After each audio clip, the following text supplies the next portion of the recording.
Megastar Shakib Khan এবং অপু বিশ্বাসকে দেখলে বোঝা যায় বয়স তো একটা সংখ্যা মাত্র, কারণ তারা যত দিন যাচ্ছে তারা আরো ইয়াং হয়ে যাচ্ছে।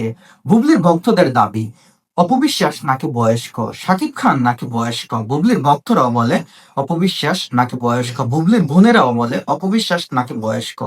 তাহলে আমার একটা প্রশ্ন হচ্ছে, বয়স্ক মহিলার স্বামী তো বয়স্কই হবে, তাহলে আপনি কিভাবে বয়স্ক মেয়েটার স্বামীকে কিভাবে বিয়ে করলেন?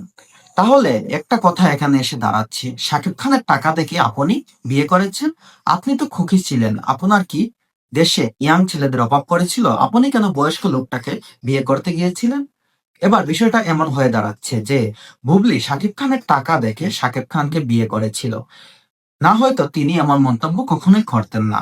বুবলির বোন কিভাবে বলতে পারে যে অপবিশ্বাস একটি বয়স্ক মহিলা?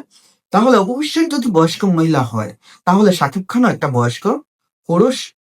যেহেতু শাকিব খান বয়স্ক পুরুষ, আপনার উচিত হয়নি আপনি তাকে বিয়ে করা।